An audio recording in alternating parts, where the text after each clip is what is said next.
आप जो सोचते हो वैसे ही बन जाते हो, ऐसा कहा गया है।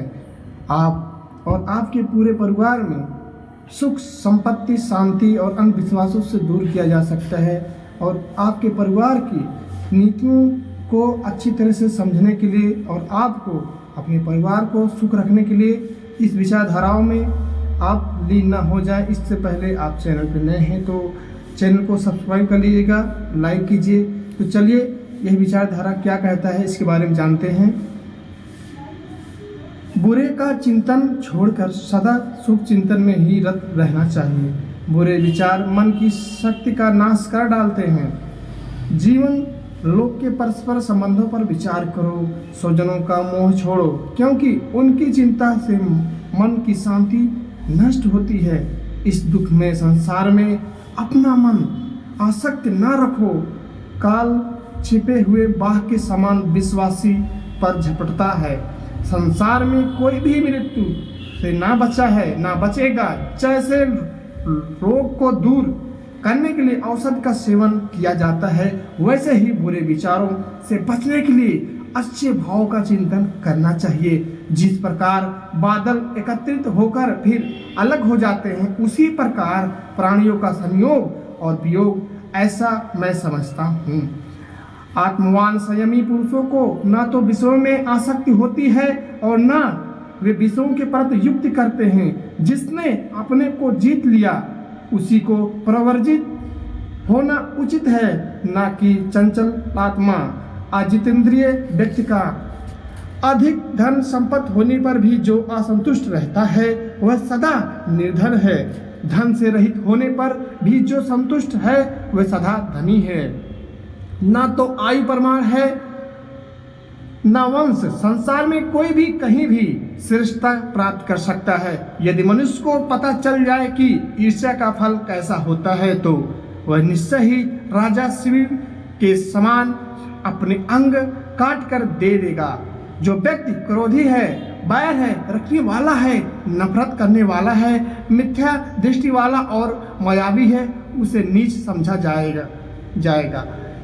जो व्यक्ति नीच या अंडक किसी भी प्राणी की हिंसा करता है, जिसको जीव प्राणियों के प्रति दया नहीं है, उसे नीच समझना चाहिए। ऐसा कोई छोटे से भी छोटा काम ना करे जिसके लिए दूसरे जानकार लोग उसे दोष दें, और इस प्रकार मैत्री करे कि सभी प्राणी सुखी हो, कुशल हो और स्वयं सुखी हो।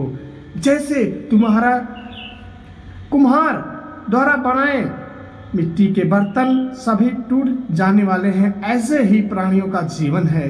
सभी दंड से डरते हैं, सभी को मरने का डर लगता है, इसलिए सभी को अपने जैसा समझकर ना दूसरों को मारे ना मरवाएं। जो व्यक्ति यह सोचता है कि मुझे गाली दी, मुझे मारा, मुझे हराया, मुझे लूट लिया, उस व्यक्ति का वैर भाव कभी शांत नहीं होता है।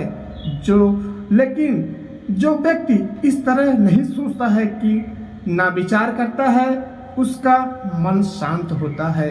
एक दूसरे से छल ना करें, कभी किसी का अपमान ना करें, वैमनस्य या विरोधास्वरूप किसी के दुख की इच्छा ना करें। जिस प्रकार शरीर में व्याप्त सर्प के विष को औषधि द्वारा शांत कर दें, उसी प्रकार जो भिक्षु उत्पन्न हुए क्रोध को शांत कर देता है, वह सर्प की केचुली छोड़ने की भांति इस लोक और परलोक को छोड़ देता है।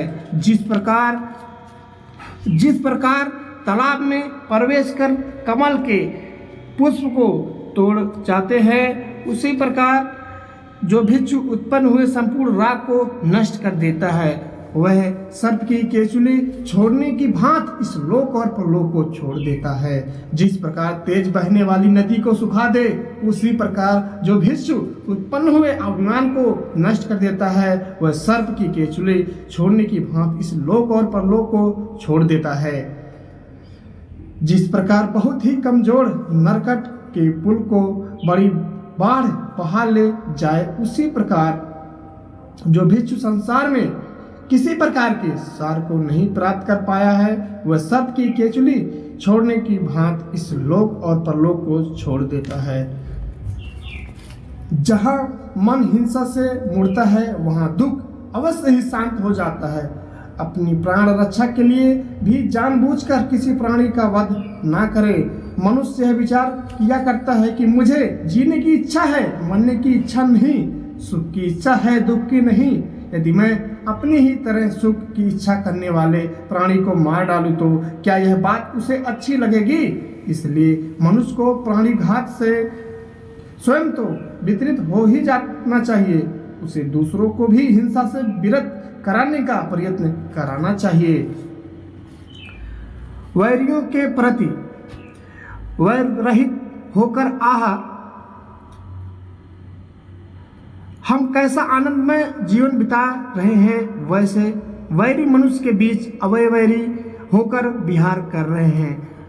आशा करता हूँ यह विचार आप सभी लोगों को प्रभाव कर रहा होगा। अगर आपको विचार यह प्रभाव कर रहा है तो आप चैनल को तुरंत सब्सक्राइब कर लीजिए और लाइक कीजिए, अपने दोस्तों में शेयर कीजिए। भगवान गौतम बुद्ध के अनुसार क्रोध और क्षोभ उत्पन्न होने पर इससे 5 प्रकार से छुटकारा पाया जा सकता है। मैत्री से, जिस आदमी के प्रति क्रोध या क्षोभ हो उसके प्रति मैत्री की भावना करो। करुणा से, जिस आदमी के प्रति क्रोध या क्षोभ हो उसके प्रति करुणा की भावना करो। मुदिता, जिस आदमी के प्रति क्रोध या क्षोभ हो उसके प्रति मुदिता की भावना करो। उपेक्षा से, जिस आदमी के प्रति क्रोध या क्षोभ हो उसके प्रति उपेक्षा की भावना करो। कर्मों के स्वामित्व की भावना से, जिस आदमी के प्रति क्रोध या क्षोभ हो उसके बारे में ऐसा सोचो कि वह जो कर्म करता है उसका फल अच्छा हो या बुरा उसी को भोगना पड़ता है। भगवान गौतम बुद्ध ने क्रोध करने से 7 अनर्थ बताए हैं। उनके अनुसार जो स्त्री या पुरुष क्रोध करता है उसके शत्रु को इन 7 बातों की प्रशंसा होती है। मनुष्य चाहता है कि उसका मन कुरूप हो जाए, क्योंकि कोई भी यह पसंद नहीं करता कि उसका शत्रु स्वरूपवान हो, सुंदर हो।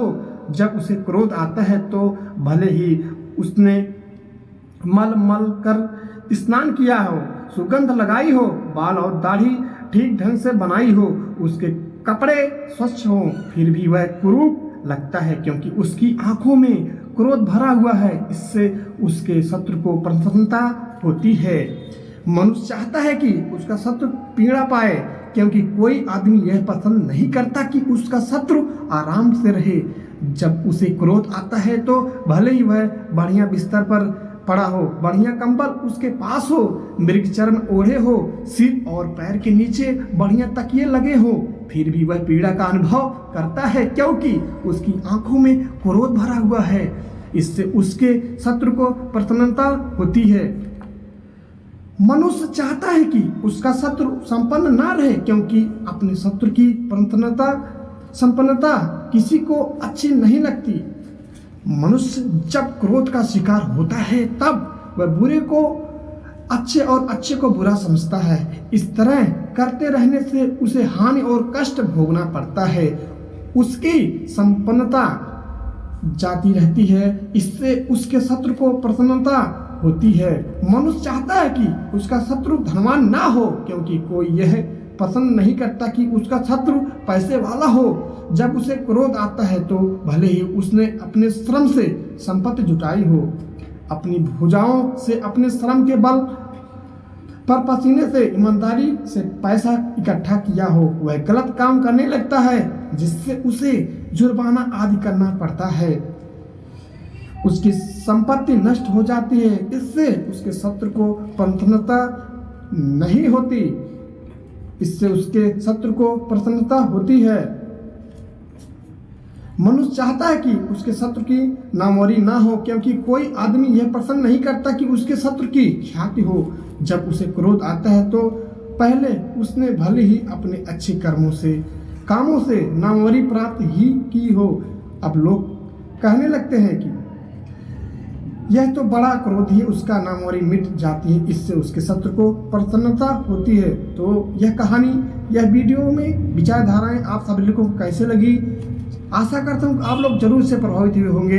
तो चैनल पे नए हैं तो चैनल को लाइक कीजिए, सब्सक्राइब कीजिए और अपने दोस्तों में शेयर कीजिए। इससे रिलेटेड वीडियो को देखने के लिए, सुनने के लिए चैनल को तुरंत सब्सक्राइब कर लीजिए ताकि नई नई वीडियो आप तक पहुंचा सके।